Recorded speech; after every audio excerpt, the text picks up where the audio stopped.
السلام علیکم ورحمۃ اللہ۔ ناظرین، صرف کلمہ پڑھ لینا اور ایمان لے آنے کا نام ہی اسلام نہیں ہے، بلکہ ایمان اسلام کے بنیادی ارکان میں سے ایک رکن ہے، اور الحمدللہ یہ رکن ہمیں اللہ تبارک و تعالیٰ نے پیدائش کے ساتھ ہی عطا کر دیا، اور ہم مسلمان گھرانے میں پیدا ہونے کی وجہ سے ایمان جیسی عظیم دولت سے مالا مال ہوئے۔ مگر افسوسناک بات یہ ہے کہ آج کم و بیش 95% مسلمان خود اسلام پر مکمل عمل درآمد نہیں کر رہے۔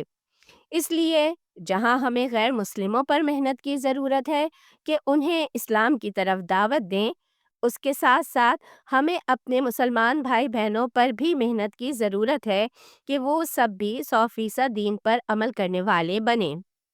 اسی لیے آج سے ہم اپنے چینل پر ایک نئے سلسلے کا آغاز کرنے جا رہے ہیں، جس کا نام ہے ہدایت سیریز، جس میں ہم ایسے مسلمانوں کی اسٹوریز شیئر کریں گے جو کہ پیدا تو مسلمان ہوئے تھے مگر دین اسلام پر عمل نہیں کرتے تھے، پھر اللہ تبارک و تعالیٰ نے انہیں ہدایت دی اور وہ دین پر عمل کرنے والے بنے۔ ہم ان کی اسٹوریز شیئر کریں گے کہ انہیں ہدایت کیسے ملی۔ آج کی کہانی بھی ایسی ہی ایک بہن کی ہے جو کہ ڈانسر تھیں۔ آئیے ان سے جانتے ہیں کہ انہیں ہدایت کیسے ملی۔ میں ہمیشہ سے ڈانسر بننا چاہتی تھی اور مجھے بہت شوق تھا۔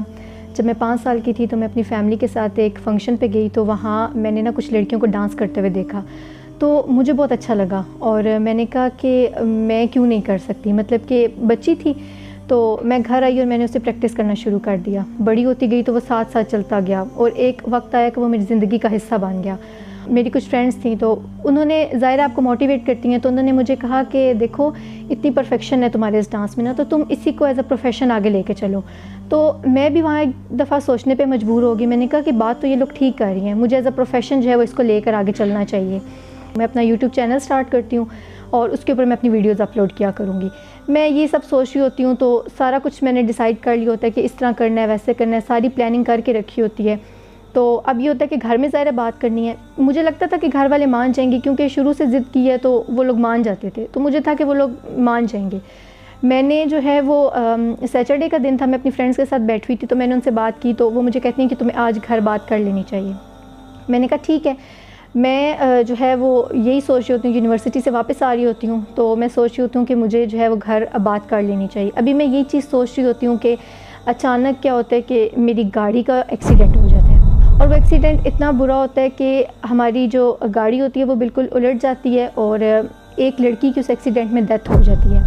تو اپنی حالت کو میں دیکھتی ہوں تو مجھے اس ٹائم اور کوئی چیز سمجھ نہیں آ رہی ہوتی، مجھے یہ بھی نہیں پتہ ہوتا کہ وہ کیسی ہے، ٹھیک ہے یا نہیں ہے۔ اس ٹائم میرے ذہن میں جو ایک چیز ہوتی ہے وہ یہی ہوتی ہے کہ جب میں اس کی طرف دیکھتی ہوں، اپنی طرف دیکھتی ہوں تو میں بہت زیادہ حیران ہو جاتی ہوں۔ اس کو اس کے پردے کی وجہ سے کوئی جو مرد ہے وہ ہاتھ نہیں لگا رہا ہوتا، اور ہمیں پکڑ پکڑ کے جو ہے وہ پوچھ رہے ہوتے ہیں کہ آپ کو کہیں لگی تو نہیں ہے۔ اس پورے ایکسیڈنٹ میں سب لڑکیوں کو کچھ نہ کچھ ہوتا ہے، لیکن مجھے کچھ بھی نہیں ہوتا، مجھے ایک ذرا سی چوٹ بھی نہیں آتی، کہیں سے کوئی خون نہیں نکلتا۔ یہ چیز مجھے بہت زیادہ حیران کر دیتی ہے، مجھے سمجھ نہیں آتی کہ یہ ہوا کیسے ہے، مطلب کہ اتنا برا ایکسیڈنٹ جس میں ایک لڑکی کی ڈیتھ ہو گئی ہے، اس پہ مجھے جو ہے وہ کچھ بھی نہیں ہوا۔ میرا دھیان اس کی کپڑوں کے اوپر تھا اور اپنے اوپر تھا، اور مجھے اپنا آپ اس ایکسیڈنٹ میں ایک تماشے کی طرح لگنا شروع ہو گیا۔ میں بہت زیادہ جو ہے وہ شوق تھی کہ میرے ساتھ ہوا کیا ہے۔ اب ایک اور جو سوال وہ میرے ذہن میں تھا کہ اگر اس لڑکی کی جگہ میں ہوتی تو کیا ہوتا۔ بہت زیادہ جو ہے وہ ڈپریشن میں ہوتی ہوں اور کچھ سمجھ نہیں آ رہا ہوتا، کافی چیزیں ہوتی ہیں، کافی سوال ہوتے ہیں جو مجھے سمجھ نہیں آ رہے ہوتے۔ پھر کیا ہوتا ہے کہ آہستہ آہستہ میں نارمل لائف کی طرف آنا جو ہے وہ شروع کرتی ہوں۔ اب اسی جگہ پہ مجھے ایک میری دوست ملتی ہے جو پردہ کرتی ہے، اور وہ مجھے تھوڑا بہت پردے کے بارے میں بتاتی رہتی ہے۔ پھر مما کا بھی یہ ہوتا ہے کہ سر پہ دوپٹہ کر لیا کرو، یہ کر لیا کرو، لیکن مجھے وہ چیزیں سمجھ نہیں آ رہی ہوتی ہیں۔ میں مما کے پاس جاتی ہوں تو میں ان سے پوچھتی ہوں کہ کیا ہوا ہے تو مما جائے نماز پہ بیٹھی ہوتی ہیں، عشاء کی نماز کا وقت ہوتا ہے، تو مما جو ہے وہ میری طرف ایک نظر دیکھتی ہیں اور پھر ہاتھ اٹھاتی ہیں اور کہتی ہیں کہ یا اللہ میری بیٹی کو ہدایت دے دے۔ وہ پوائنٹ ہوتا ہے کہ مجھے کچھ سمجھ نہیں آتا کہ مما نے یہ بات کیوں کی ہے، مطلب کہ میں اپنے کمرے میں آتی ہوں اور میں یہ سوچ رہی ہوتی ہوں کہ ایسی کون سی ہدایت ہے جو میری مما میرے لیے مانگ رہی ہے، مطلب کہ میں مسلمان ہوں، کوئی شرک نہیں کرتے۔ پھر نماز کا بھی تھا کہ وہ میں پڑھتی تھی، مجھے ایسے لگتا تھا کہ یہ اللہ کا حق ہے اور میں نماز پڑھ کے اللہ کا حق ادا کر رہی ہوں، تو ایسی کون سی ہدایت ہے جو مما میرے لیے مانگ رہی ہیں، ایسی کیا چیز ہے جو میرے پاس نہیں ہے۔ تو مجھے یہ لگا کہ شاید پردہ ہی ہدایت ہے، مجھے جو ہے وہ پردہ کر لینا چاہیے، رینڈملی بغیر کچھ سوچے سمجھے، بغیر کسی چیز کو دیکھے میں بس کہہ دیتی ہوں کہ میں کل سے پردہ کر رہی ہوں. کچھ بھی نہیں ہے، یہ ہے ہی نہیں ذہن میں کہ پردہ ہوتا کیا ہے، یہ کس لیے ہوتا ہے، بس میں کہتی ہوں کہ میں پردہ کر رہی ہوں. ہو سکتا ہے اس کی وجہ سے مجھے ہدایت مل جائے، کیونکہ وہ جو ایک بے سکونی سی تھی نا اندر، وہ ختم نہیں ہو رہی تھی. چیزیں بالکل الٹی ہونا شروع ہو جاتی ہیں، مطلب کہ وہ ویسی نہیں ہوتی ہیں جیسے میں نے سوچا ہوتا ہے. مطلب کہ جو رویے ہوتے ہیں لوگوں کے، وہ میرے ساتھ پردہ کرنے کے بعد بالکل بدل جاتے ہیں.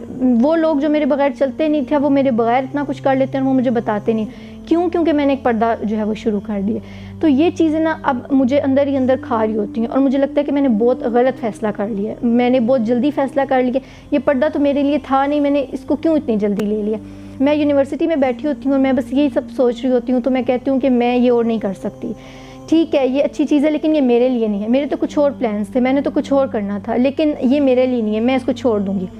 اور اسی وقت کیا ہوتا ہے کہ میں اپنا فون اٹھاتی ہوں، اور فون پہ میری ایک فرینڈ نے اسٹیٹس لگایا ہوتا ہے، اور وہ اسٹیٹس ہوتا ہے کہ موٹیویشنل لکھا ہوتا ہے. تو مجھے لگتا ہے کہ مجھے اس کی اس وقت ضرورت ہے، کہ جب میں ہر چیز سے ٹوٹ رہی ہوں، ہر چیز جو ہے وہ خراب ہو رہی ہے، تو مجھے اس وقت جو ہے وہ اس کی ضرورت ہے، مجھے اس کو سن لینا چاہیے. تو ضیاء بھائی جو ہے وہ اپنی لائف سٹوری شروع کرتے ہیں، جس میں وہ یولو کا کانسیپٹ بتانا شروع کرتے ہیں. اب جب وہ پوری سٹوری سنا رہے ہوتے ہیں نا، تو وہ میری لائف سے ریلیٹ ہو رہی ہوتی ہے، چیزیں کلیئر ہو رہی ہوتی ہیں. مجھے پتہ ہوتا ہے کہ یہ چیز غلط ہے، یہ چیز صحیح ہے. لیکن وہ جو ایک شیطان ہوتا ہے نا، وہ بار بار مجھے کہہ رہا ہوتا ہے کہ دیکھو تم جس دنیا میں تھی تم خوش تھی، تم اس میں واپس چلی جاؤ، ابھی وقت ہے، ابھی ٹائم ہے، تم بعد میں ان چیزوں کی طرف دھیان دے.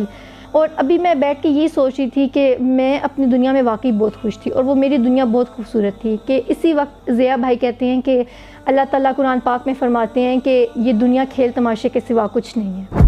وہ آیت انہوں نے پڑھ دی اور مجھے سب آوازیں آنا بند ہو گئیں. مجھے لگا کہ انہوں نے کسی اور کو یہ بات نہیں کی ہے، وہ جہاں اتنے زیادہ لوگ بیٹھے ہیں کسی کو انہوں نے نہیں کہا، انہوں نے صرف مجھے یہ چیز سمجھانے کی کوشش کر رہے ہیں یہ دنیا تو کھیل تماشے کے سوا کچھ نہیں ہے. اس وقت میں وہاں سے اٹھتی ہوں اور میں یہ سوچ لیتی ہوں کہ ایک تو میں یہ پردہ بالکل نہیں چھوڑ سکتی. یہ چیز مجھے کلیئر ہو جاتی ہے کہ اس کو اگر میں لے کے چلوں گی تو ہی کامیابی ہے.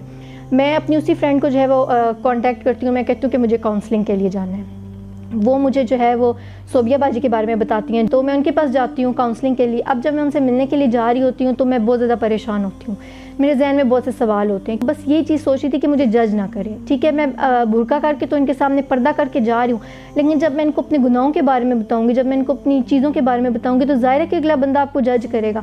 میں ان کو جب سب کچھ بتاتی ہوں نا، تو وہ بالکل چپ کر کے میری ہر بات سن رہی ہوتی ہیں، اور وہ مجھے کہتی ہیں کہ دیکھو تم نے اپنے نفس پہ بہت جلدی قابو پا لیا، مجھے تو وقت لگ گیا پردہ کرتے ہوئے. اور وہ مطلب کہ یہ کہہ رہی ہوتی ہیں کہ میں تم سے زیادہ گنہگار تھی. اب ایک وہ بندی جو اللہ کا جو ہے وہ لوگوں کو بتا رہی ہے، تو وہ یہ کہہ رہی ہے کہ میں جو ہوں وہ اس سے بہتر ہوں. تو مجھے لگتا ہے کہ میں بالکل صحیح جگہ پہ آئی ہوں. میں نے جو یہ فیصلہ کیا یہاں آنے کا، یہ بالکل ٹھیک ہے. اب جو میں واپس آ رہی ہوتی ہوں تو میں بہت پرسکون ہوتی ہوں. مطلب کہ جو جاتے ہوئے رستہ میں نے اس چیز میں گزار دیا کہ یہ مجھے جج نہ کریں، یہ میرے بارے میں کچھ برا گمان نہ کریں. واپس آتے ہوئے میں اتنی زیادہ پرسکون ہوتی ہوں، اور خوشی ایک اندر سے ہو رہی ہوتی ہے کہ ایٹ لیسٹ کسی نے جج نہیں کیا. تو یہی چیز مجھے اتنی اچھی لگی کہ میں گھر آئی ہوں اور کافی میں ریلیکس تھی، بہت سی چیزیں کلیئر ہو گئی تھیں.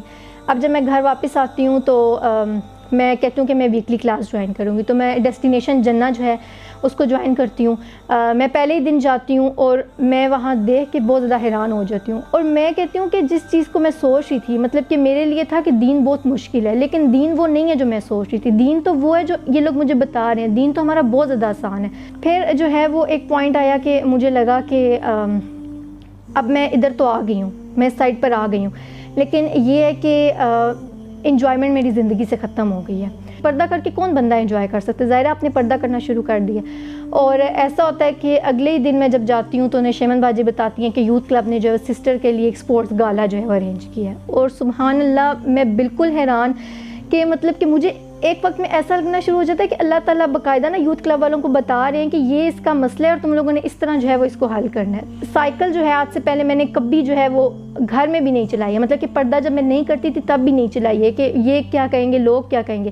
لیکن اب کیا ہے کہ وہاں آ کے میں سائیکل چلا رہی ہوں، مطلب کہ بغیر کسی ڈر کے، بغیر کسی کی کہ کوئی کیا بات کرے گا.